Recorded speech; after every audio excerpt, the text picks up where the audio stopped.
நல்லா பண்ணுறா, ஏன்டா பயப்படாத அப்படி ப்ரப்போஸ் பண்ணுவோம்ல, அது மாதிரி வெயிட் பண்ணிகிட்டு இருக்கேன். அவரும் அங்கே நின்றுட்டு இருக்காரு.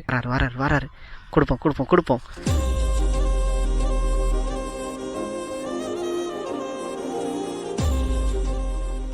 ஒருத்தரை பார்த்தேன், கொஞ்சம் வயசானவர் மாதிரி இருந்தார். அடிக்கிற வெயில் என்னாலே தாங்க முடியல.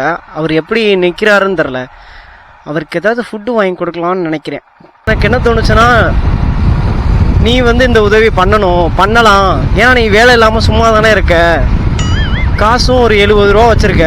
தாத்தாவை பார்த்தோன்னே எனக்கு அவருக்கு வாங்கி கொடுக்கணும் அப்படின்னு எனக்கு தோணுச்சு. இதை கண்டென்ட் பண்ணணும் அப்படின்னு எனக்கு எந்த அவசியமும் இல்லை. இதை கண்டென்ட்டாக போடணுங்கிறதும் எனக்கு அவசியம் இல்லை. ஒருவேளை இது எனக்கே தப்பாக தோணுச்சுன்னா கண்டிப்பாக இந்த கண்டென்ட்டை நான் டெலீட் பண்ணிடுவேன். நேராக போனேன் கடைக்கு, போய் அந்த தாத்தாவுக்காக ஃபுட்டு வாங்கலாம் அப்படின்னு சொல்லிட்டு களத்தில் இறங்கிட்டேன். பட் இப்போ அந்த தாத்தாவை தான் தேடிட்டு இருக்கேன், காணோம். கொஞ்சம் லேட் ஆயிடுச்சோ.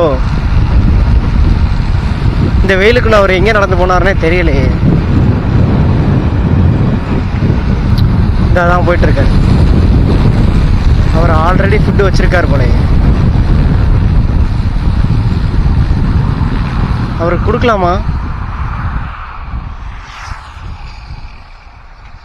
எனக்கு அது கில்ட்டாக இருக்குது. இதை நான் வீடியோ போஸ்ட் போடுவேனா மாட்டேனான்னு எனக்கே தெரில. ஏன்னா எனக்கு இதை போஸ்ட் போடுறதுல சுத்தமாக விருப்பமே கிடையாது. எனக்கு இப்போவே ஒரு மாதிரி கில்ட்டாக இருக்குது. எதுக்கு இப்படி கேமராவை ஆன் பண்ணி ஹெல்ப் பண்ணணும் அப்படின்னு ஒரு மாதிரி இது பண்ணணுமா அப்படிங்கிற தாட்டு கூட எனக்கு வருது. பண்ணணுமா இல்லை கேமராவை ஆஃப் பண்ணிவிட்டு கொடுத்துறவா அவர்கிட்ட?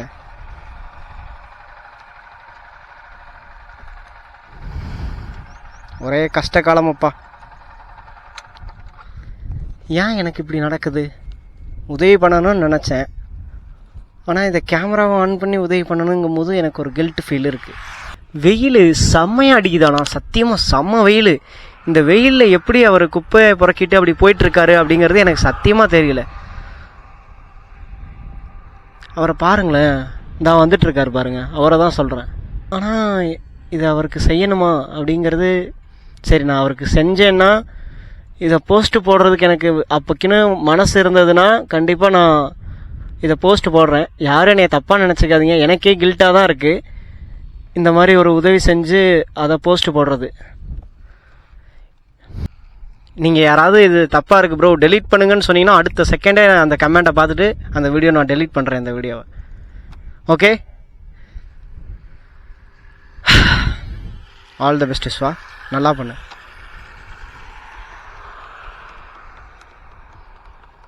நல்லா பண்ணுறா, ஏன்டா பயப்படாதடா, பதட்டம்லாம் படாதடா. அவர் வேணான்னு சொல்லிட்டா ஒரே அசிங்கமாக போய்டும்ல குமார். வேணான்னு சொல்லிட்டா நம்மளே எடுத்துகிட்டு போய் சாப்பிட்ற வேண்டியதான். Better idea. ஐயோ, என்ன நின்ட்டாரு தலைவா? இங்கே வாங்க, உங்களுக்காக தான் நான் வெயிட் பண்ணிகிட்ருக்கேன். ஏதோ பொண்ணுங்கள்லாம் ரோட்டில் நடந்து வரும்போது வெயிட் பண்ணி ப்ரப்போஸ் பண்ணுவோம்ல, அது மாதிரி வெயிட் பண்ணிகிட்ருக்கேன். அவரும் அங்கே நின்றுட்டுருக்காரு. என்னையை பார்த்து ஒரு வேளை பயந்து நிற்கிறாரோ இருக்குமோ? யாராச்சும் ஏதாச்சும் சொல்லுங்களேன். நீங்கள்லாம் நான் ஒன்றும் லைவ் போடலையோ. இதை எப்படி சரி பண்ணுறது எனக்கு ஒன்றும் புரியலையே.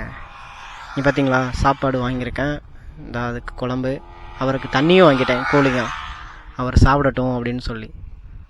ஆனால் அவர் என்கிட்ட வரமாட்டுறாரு. அவர் ஏதோ அவருக்கு நான் ப்ரப்போஸ் பண்ண வந்தவர் மாதிரி அவர் பயந்து நிற்கிறாரு.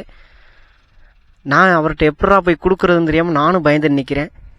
இது எப்படி தெரியுமா இருக்குது, அந்த சந்தானம் ஒரு காமெடியில் நிற்பார்ல, சங்கீத ஸ்வரங்கள் எலேக்கேரு. இவர் ஏன் வெயில் அப்படி நின்றுட்டுருக்காரு? எனக்கு எப்படி கூப்பிட்றதே தெரியலங்க அவரை. ஹெல்மெட் வேறு போட்டிருக்கேன். வராரு. கொடுப்போம். எனக்கு கொஞ்சம் நிம்மதியாக இருக்கும். என்னை அடிச்சிட மாட்டீங்களே?